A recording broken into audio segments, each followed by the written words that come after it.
What's up, guys? Today, we're chilling with Meriah, aka Raya. NERDSoul. Late ill kid at OneYoungsta holding it down, bringing you StreetGeek and NERDSoul. What is up, my people? Today, we are here for another episode of course, Rare Air. And we have Meriah here. Before we get started, where can the wonderful people find you? They can find me on Instagram and Twitter at aka Riot. Oh, I'm sorry, no, Instagram and Snapchat at aka Riot. My Twitter is Meriah Hudson. All right, word. And we're doing Rare Air. This is a show, basically, things that people rarely ever talk about. I don't know what she's about to bring up, so we'll know in a second. Meriah, what are we talking about? We're going to talk about self-esteem issues today. Okay. This word. So, self-esteem. What about self-esteem? Low self-esteem. All right. To be specific. All right. So what's on your mind? It's something that I've struggled with for a long time, but because of apparently the way I look, most people don't believe me when I say that.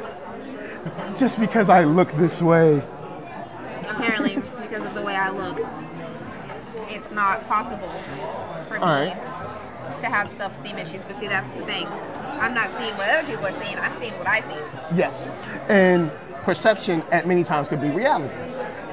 So when you're dealing with stuff like this, like how long have you dealt with that kind of issue, like self-esteem, whether you're feeling good or bad? Like, has it ever dipped into depression for you? Yes. Or has it, my self-esteem started, of course, in high school.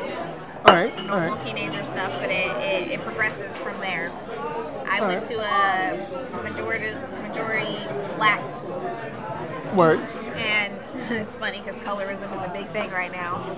But yeah. Me being, biracial, I didn't have very many friends because, you're too black for the Hispanics, you're too Hispanic for the blacks, you got like a legitimate place to stand. And the school that I started the last 2 months of my freshman year at a school called Wilma Amina Carter High School, but it's in Rialto. And it's funny, I started 2 weeks after they had a riot. Wow. That lasted 3 days between Hispanics and blacks. It's not a good look. And then I walk in like, hey guys, I'm bold. What up, y'all? What's up? I had to stand in the middle. No, I'm just playing. But yeah, so my self-esteem issues, I assume it started before that, but of course they started, showing and affecting my daily life in high school. My mom thought I was bipolar. All right. Clearly I wasn't, because that's a dramatic change in attitude. But she took me to a counselor, and they were like, she's not bipolar, she's depressed. All right. And from there, they figured out it was depression through a series of questions. They tried to get me on medication. I refused because it's not always good. It's not mine. And it's not always the answer. True, but I don't think mine was like that far, I guess? Yeah, I was gonna say mine was maybe a mild case or so. I didn't think I needed the pills, and it changes completely the way if I can function without them. I was like, no. Okay. It's not something I want. So we worked out a system on how I could get, through it without having to take medication, which happened to be writing. Want to be a writer, guys. But but before I even got to a counselor, it got pretty bad. I was a cutter. Okay. Yeah.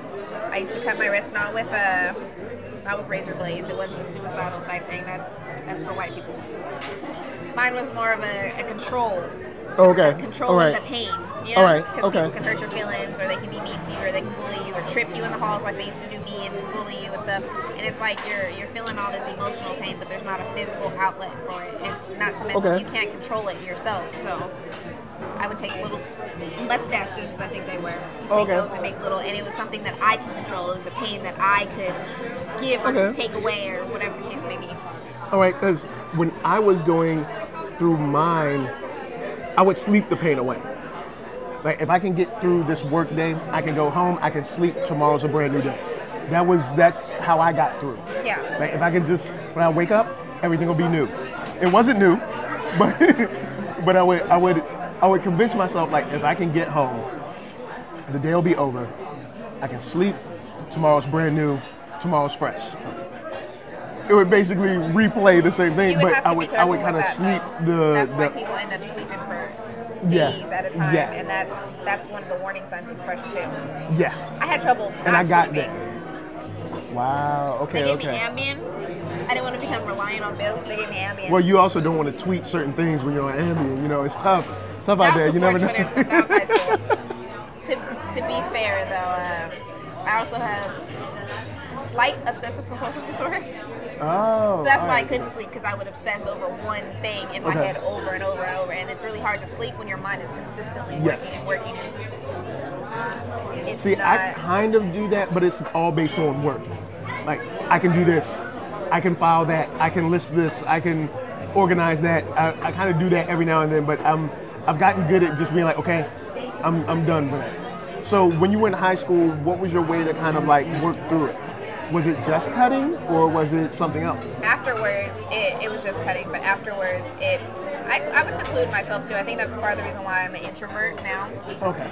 But afterwards, it became writing. Writing was the easiest. I have a lot of dark poems from back in my high school days. Have you ever collected them and released them?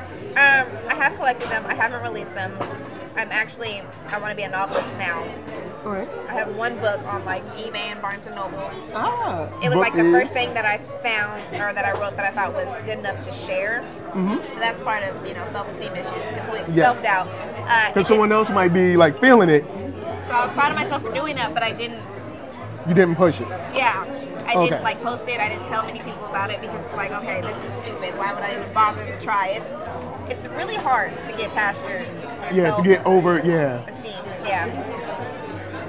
And sorry. Mine was no, you're good. You're good. I'm just trying to stay out of her way. I have the chicken and pepper now. Do you want any cheese on it? Yep. Hey. Lots of it. Tons of it. Roll it.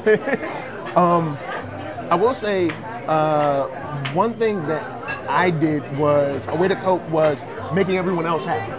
I spent, people know, if you don't know, I'm 35, so I spent a lot of my 20s. Yes, thank you. I spent a grip. The other one, yes, please. Yeah. Sure you don't want some of this? No, I'm cool.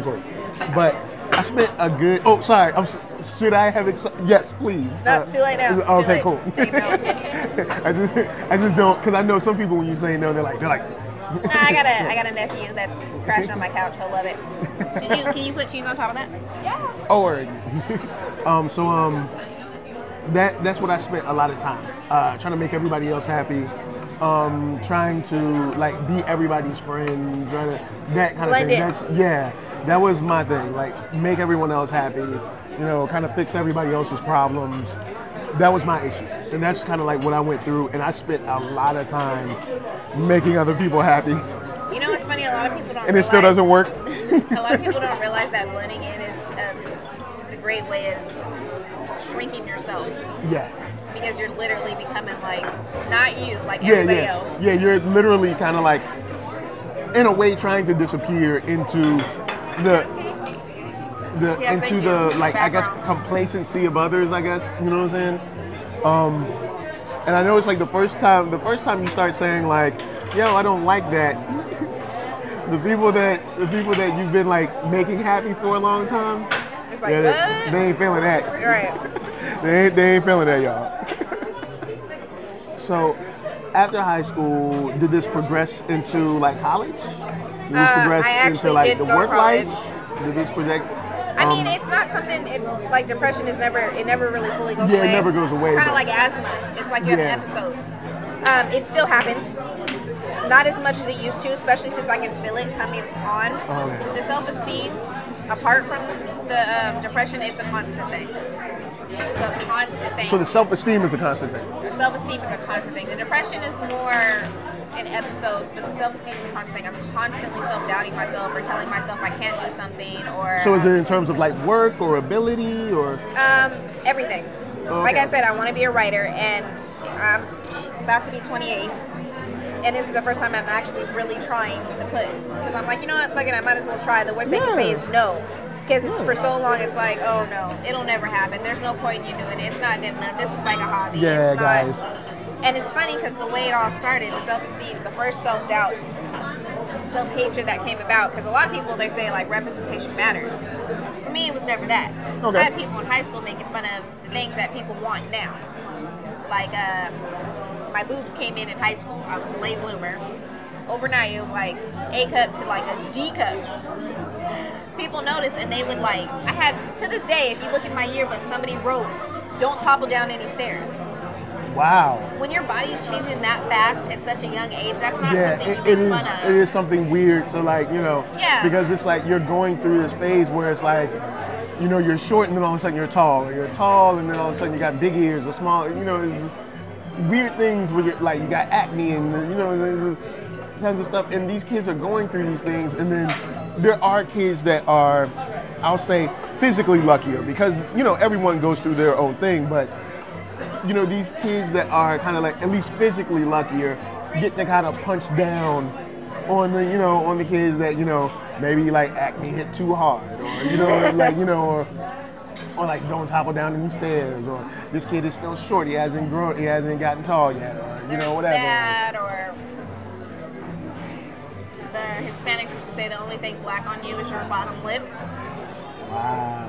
And of course, nowadays, they're, you know, women are out here injecting their lips, and my lips aren't even that big. Now they want it.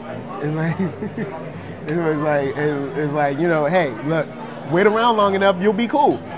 But see, that self-doubt doesn't go away. It that started in go. high school, and now I'm thinking about it, and it's like, because it's kind of instilled in you by now. Yeah, and then you got to compete with the beauty standards of 2018. Yeah, because now we have a beauty standard inside of our communities, but then that's kind of overridden to a certain degree by society. So you have like black standards of beauty, you have Asian standards of beauty, you have, you know, white standards of beauty, which kind of like overrides everyone, because they kind of like run the positions of powers on an institutional level. But then you still have to kind of deal with your own community. And then also, when you look in the mirror, you know, there are many times when, you know, I myself or someone else might look in the mirror and just not like anything. Like there's been many times, there's been times this year that I've looked in the mirror and been like, what are you gonna do? Like, what are you doing? What are you gonna do? How are you gonna fix this? How are you gonna get out of this? And it's, you know, people are living through that and to varying degrees, and then also dealing with it to varying degrees. So on the dealing side, like, how do you get by? You have to train your mind. Like you said, looking in the mirror. I used to look in the mirror and it's just like, I hate this, I hate that. You have to start picking out the things that you love. Okay. Like now, I'm to the point where if you read through my social media stuff, I'll say things like, I am the greatest, or I am awesome. And most of the time, I'm referring to my personality, because that's the one thing about me that I am 100% sure of. And it took me a long time. It took me a long time to get there. I used to do little things, like even try to change the way I write to be like other people. Like, nah. You gotta be yourself. You have your own unique perspective, and you gotta show that. Yeah. You know what I'm saying? So you it's have very to like important. train yourself. Instead of pointing out the things you hate, point out the things that you think are awesome. Word. And that in itself is hard too. Yeah, I had to double down on that, because there are things where it's like, I will sit down, I will literally look in the mirror sometimes and be like, okay, all of this stuff seems like it's falling apart, but what can you do? Like, what can you physically do that is in your control? Right. Like, what can you change? Because you might be mad about, you know, something at your job or something like this or that, but like, what can you personally do? Right. That can like make things at least a little bit better. Because, you know, it's tough for a lot of people out there. And, you know, I'm glad that you brought this up, because we haven't had this topic on this show yet, and there are people that are dealing with this every day. Like, I went through a depression for about 4 years. After I decided, like, I'm gonna stop making people happy. Then everybody hated me, and I was like, I don't see why people hate me. And then I kind of like went through this, and I got cheated on and dumped. It didn't help. That happens. That happens. I did too. So. And I had a kid with mine.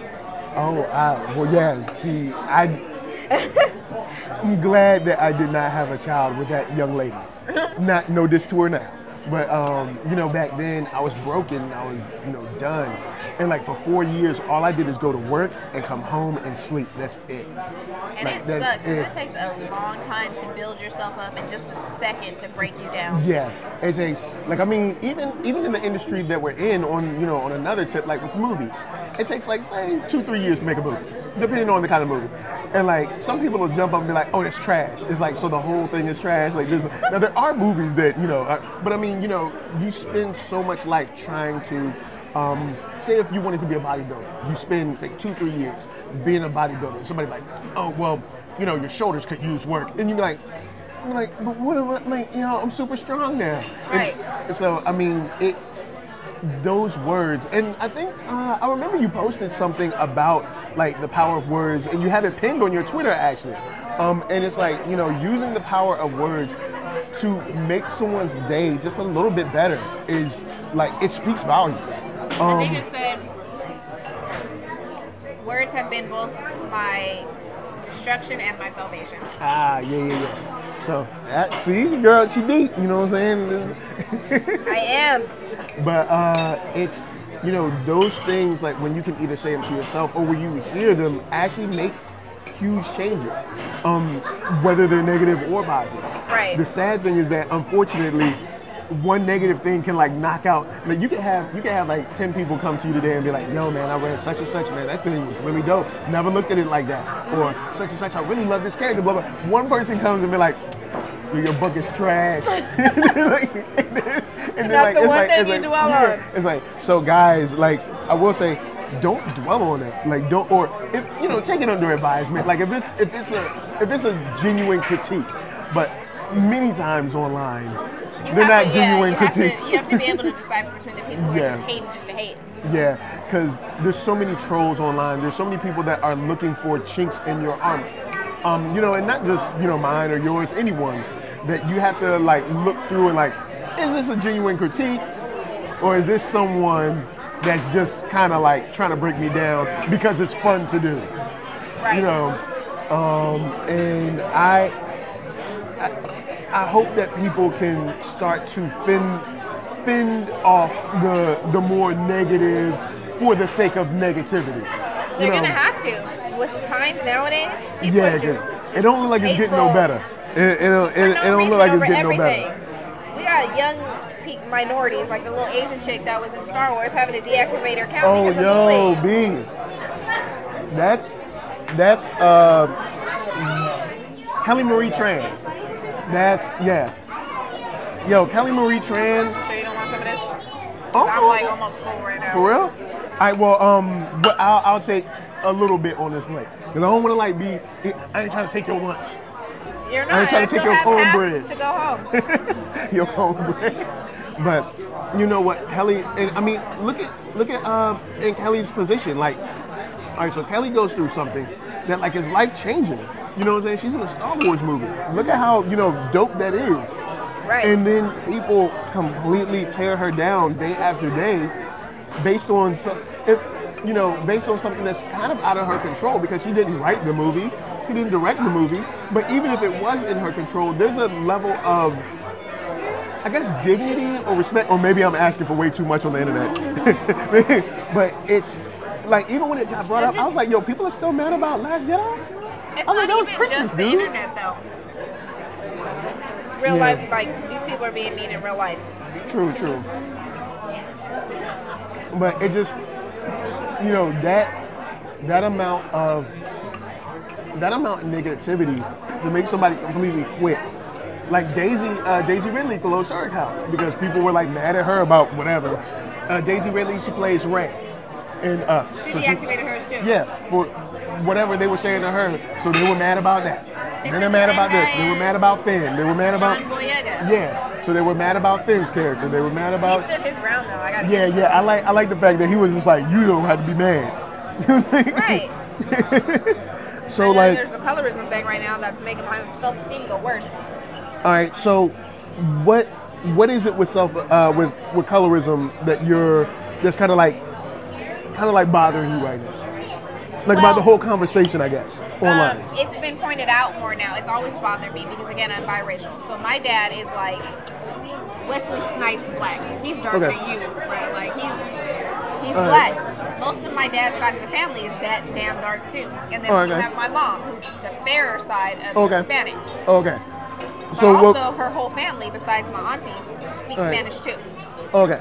So I can legitimately walk into either side of family function and I don't feel at home. Because I don't look like either side. I don't know much about the Hispanic heritage part of the Because they're like Hispanic women that look kind of almost white, I guess you would say. No, just my mom. Everybody else in our family doesn't look that way. But it doesn't matter either way. I'm like the black sheep of the family on both sides. I've never felt completely at home with either side. Even though I'll give it to my dad's side, they've never treated us any different. We're like their pride and joy. Like on my Hispanic side, you walk into my grandpa just passed away 2 weeks ago. Oh man, I'm sorry to hear that. Thank you. You would walk into his house and you would see pictures of all his grandkids, and the ones that had the fewest pictures were me and my sister. Wow. And it's not because we didn't take it. Wow. There's a disconnect there. I mean, my grandpa didn't even go to my mom's wedding to my dad. They were married for a few years. I want to say like 10 or maybe more. They're not married now, obviously. But yeah, so I'm black sheep of the family. I didn't feel at home in my own home. But then, you know, you get a sense of community with your friends. And all of my friends happen to be black. Because again, I had like, you know, a majority black school. But then nowadays, it's like she's light-skinned, she won't understand the struggle, or we're fighting for, you know, black rights, and you'll never know that struggle. It's like you don't know the struggle I go through with my daily life with family and shit. And I'm fetishized as a light-skinned woman. I'm fetishized, but see, that's what's bothering me right now. Because colorism is such a nuanced conversation.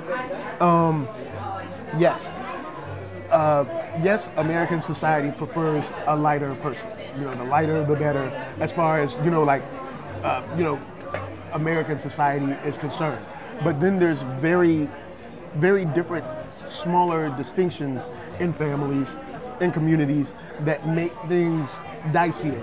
You know, so it's not just cut and dry like you're light skinned, you don't understand. It's like, okay, you're light skinned, yes, on a I guess societal level of white supremacy, you are not seen as bad as this person. But from the other end, you receive, so it's like you're trading one for the other. And that's the side that I wish both sides could see, because it's like yes, there is a colorism issue, but the black people have to be like, okay, look, all right, look, we black, all right?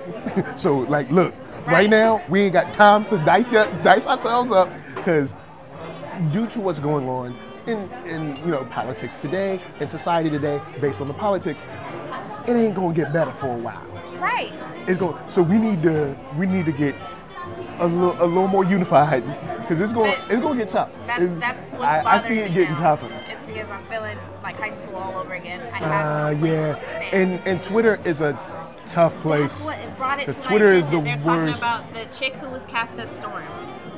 Oh, okay, They were talking about her, and I'll give it to them. She said a couple things that she should have got like punched in the throat for, and I give it to a lot of people. It wasn't a good look when she fought back. Right. Well, she said some things that I agree with. Like she said, you know, when I picture Storm, and you know, I would picture her as myself. I understand that, because my favorite X-Men character is Rogue, and when I picture her, I see my face.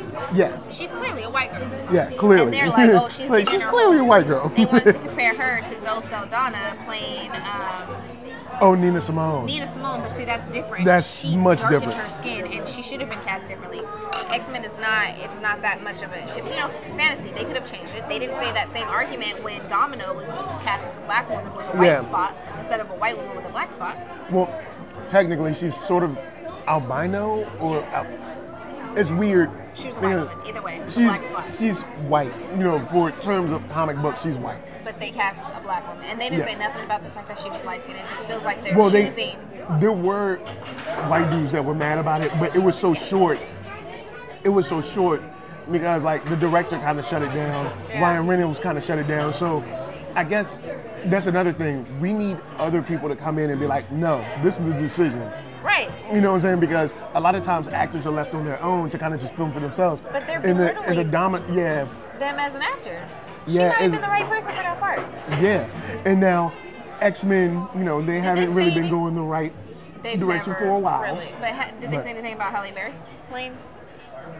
Well, see, Halle Berry, that was so early nobody really knew. Nobody really knew it. But once she was cast, they didn't say nothing about her. She's not that dark. Nah, Halle Berry would definitely be considered. She would definitely be considered light skinned. And Storm's character has run the gamut of being lighter to browner, to darker as well. So it kind of depends. It kind of depends on what comic book run, what person, it kind of depends. And I think that's the wrong fight, like you were talking about. I think it's the wrong fight to have right now. Now, with Raising Dion, I think Yes. I do see. All right, it's tough because once again, this is a small. Yes, I do see when it comes to Hollywood, because Hollywood is a system based on another system. Hollywood does prefer light-skinned women.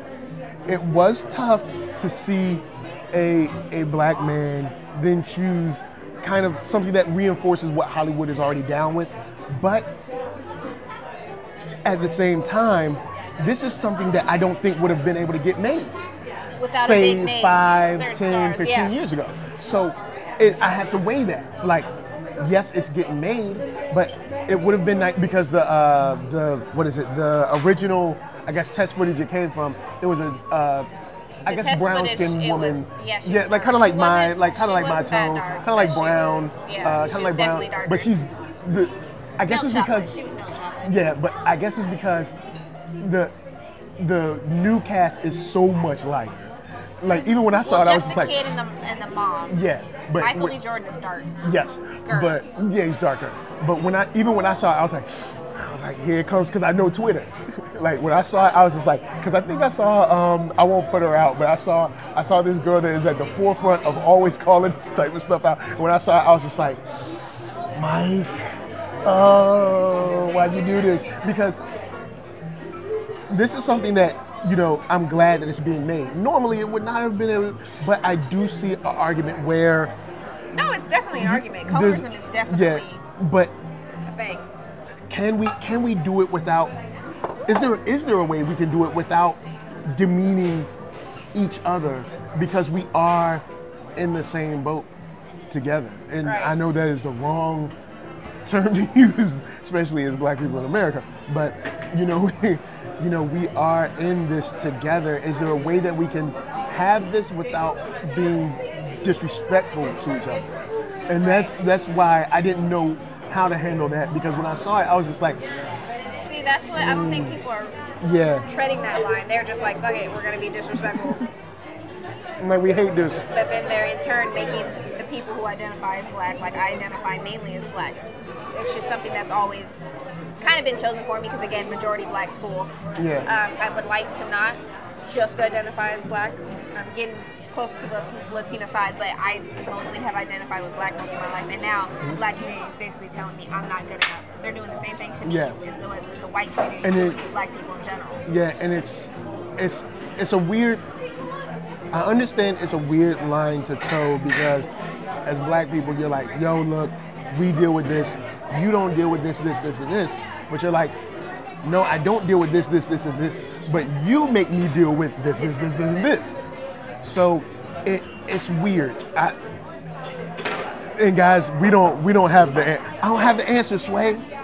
But I know if we can continue to approach each other with dignity and some respect, maybe we can find some common ground to fix this. Because yes, black women need to stop being, and especially darker shade black women, need to stop being either marginalized in roles or stop being like the sassy one or the mean one or like the ghetto one.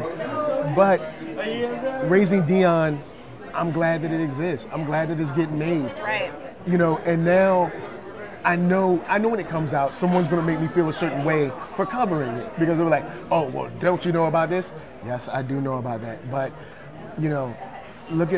we finally have people behind the scenes, which is something that we've always asked for, being behind the scenes, having control of our stories. True. But then they'll probably fire back at, once we have control of our stories, we reinforce what Hollywood, I already know where that argument's going. But at least we have it here for kids that are, it's tough. I would say kids that are lighter, but someone will argue that they're already enough. I know where that argument's going. But it shouldn't always be an argument. Yeah, it but I do be a think statement. Yeah, but I do think it's good that this exists. Because I think 5-10 years ago, this Raising Dion would not get made. It would just be something viral on the internet, and that'd be it. That people are like, we need to do, but wouldn't get made. Right? Yeah, it wouldn't get made because, you know, Fox or Sony or whoever wouldn't care. But now, with Black Panther and Creed and everything, now Mike has some, you know, he has some a little cachet to be able to make something happen.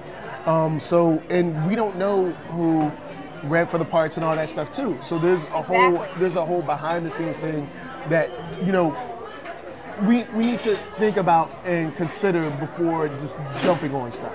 No, I fully agree with the people who have said something about it though, because you have to draw attention. It's the disrespectful side that I think I have a problem with. They're bringing down the actress, and they're talking about we're not going to watch it now. So they're like bringing down our community stories. And it's just a way to go about it. Yeah, it's because we need more of our stories. I want to get back to the time where we had like Fresh Prince, Family Matters, My Wife and Kids, Proud Family. Like, you know, we had like black families on TV with different colors. You had from the lightest to the darkest on TV, and it was cool. And they weren't always bad. Right. Like, you know, you had Carl Winslow, who was just like a regular guy, you know, blue collar dude. You know, and then you had like Uncle Phil, who was a judge, and the dude was rich. So it's like you had those different examples of us on screen, and I think that Raising Dion is a step back towards that, hopefully, because of course I haven't seen it, but you know, I'm thinking that stuff like that is a step back to getting more representation on screen and getting more representation of the fullness of blackness, because the black African diaspora is more than just black American. It's black Brazilian, it's black Colombian, it's Jamaica is part of the African diaspora. It's, you know, so it's more than just my mom was black, my dad was black. And not saying that everybody gets to ride the train. Because there ain't gonna be no Dolezals up in this joint. Right. But we need to recognize that, you know, there's more than just my mom and my dad were black. So this is what black is, and only what black is. Because then we get into, well, if you don't listen to rap, you ain't black. Or if you don't listen, you know, it's like, where do you draw that line? True. So we need to hopefully figure out a way, and I know I'm asking for a lot on the internet, but hopefully figure out a way to navigate these waters. Navigate this in a respectful tone. In a respectful way. Yeah. Because it's important. And thank you. Thank you. This is cathartic. I feel good. Talk about it. Yes, I feel good. Because I usually don't get to talking to, because when I see it on Twitter, it's like one of those things, you know how you like got blinds in your house, you be like, right, you can't speak, because then you got the full force of black Twitter coming at you, because they think you do not want black women on Twitter coming, and I just be like, nah. Right, I've had to continuously zip my lips, just like you said, somebody that's been going hard on colorism, and I'm like, it's like, yo, and let me say something, it'll be like, you're saying that because you're light skinned. Yeah, right. And then, because they'll be like, there's pretty privilege and there's light skin privilege, and then you'll be like, no, I was just saying that there's nuance. I was just trying. We need these shades of gray. Oh boy. We need to explore these areas, not just black and white. Yeah, so before we bounce, where can the wonderful people online find you? Again, you can find me on Instagram and Snapchat at AKARIAH, aka Raya. And then Twitter at Meriah Hudson. That's Mariah with an E, not an A. No singing over here, man. Oh, man. But still go back, like babies, the pacifiers. Don't do that. Old dirt dog, no liar. Don't do that. I've been dealing with that for 27 years. Don't do that. Yeah, that's a good song. I love that song. I love Old Dirty Bastard. I hate Mariah. I don't know what he's ever talking about in the song, but it sounds good. She's trash. she's not as great as she used to be. Trash. But she's the new Mariah. She's a unique one. Yeah. So guys, we're out of here, but from us to you, this is just saying peace.